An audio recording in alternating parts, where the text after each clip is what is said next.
నేనే డేవిడ్ గోపాలరావుని. మానభంగం కథ రక్తి కట్టడానికి వేషం వేశాను. కాస్త కోఆపరేట్ చేయి, గారం చేయకు. ఎవరిది?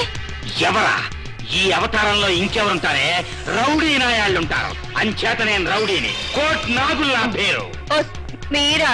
దొంగేమని భయపడి చచ్చాను. కాస్త నెమ్మదిగా రావచ్చు కదా. కోట్ నాగులు నెమ్మదిగా రాడే. ఇనప గేట్లు ఇరగొడతాడు. అవసరమైతే గోడలు దూకి మరీ వస్తాడు. అయ్యో, గట్టిగా నవ్వకండి. అసలే మీ ఆరోగ్యం అంతంత మాత్రం.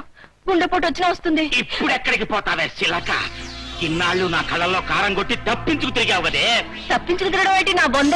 రాత్రి పగులు మీ ఎదురుగానే ఉంటేను. మాటకి మాట బదులు చెప్పావంటే బఠానీ కింద వదిలేస్తాను. చేతికి సిక్కావు కదే పెట్ట. నిన్ను సర్వనాశనం చేయకపోతే కాస్తుంటే నడి విరిగేది.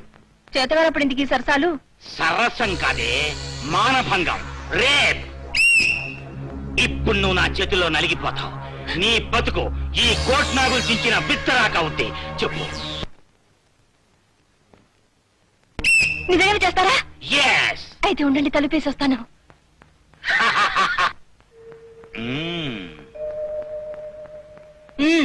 పనికి మాలిన కథలు బస్తాలు బస్తాలు రాస్తే ఏం ప్రయోజనం?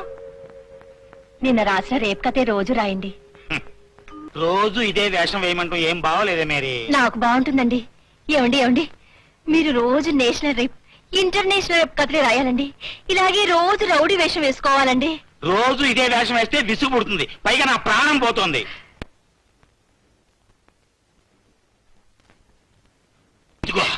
నువ్వు ఇలా మీదకి వాలిపోయి మరులు గొలిపావంటే నేను రేప్ కథ రాయటం కుదరదు.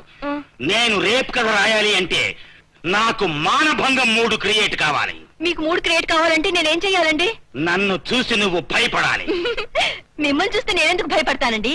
మీరు భర్త, నేను భార్య. అబ్బా, మూడు అలాగే భయపడతాను. ఆ తర్వాత నా నుంచి దూరంగా పారిపోవాలి. పారిపోతే కథ ఎలా జరుగుతుందండి? అబ్బా, కథ జరగాలి అంటే ఆడది పారిపోవాలి. ఓహో, నేను ఆడదాని కదా. అలాగే పారిపోతాను. ఆ తర్వాత గట్టిగా అరవాలి.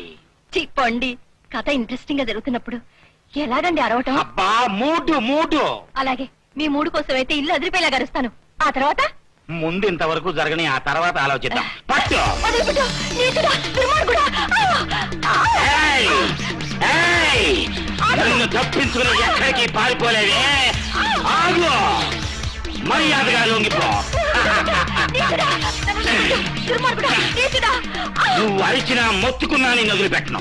నిన్ను నా కౌగిట్లో బంధించి పువ్వులా నలిపేసి నీ అందాన్ని దుర్రేసి నా కోరిక తీర్చుకుంటాను. మరి త్వరగా కానివ్వండి. అయ్యో, నువ్వు అలా తొందర పడకూడదు.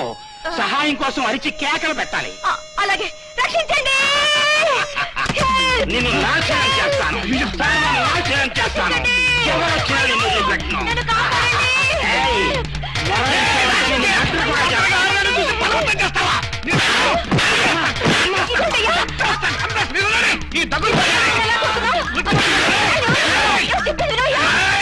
మిమ్మల్ని ఏం చేస్తుందో చూస్తూ ఉంటారా? అయ్యో, మీ భర్త. క్షమించండి సార్. ఇదేమిటి? మానభంగం సీన్ లో కొత్త మలుపు. క్షమించండి సార్, మీరు గోపాలరావు గారిని తెలియక ఆవేశపడ్డారు. It's all right. ఇంతకీ నువ్వెవరి వాయ్? నేనా అండి? ఈ ఎలక్ట్రీషియన్ అండి. మీ ఇంట్లో ఫ్యూజ్ అంటే కరెక్ట్ గా ఉన్నాయో లేదో చెక్ చేయడానికి వచ్చాను. Thank you Mary.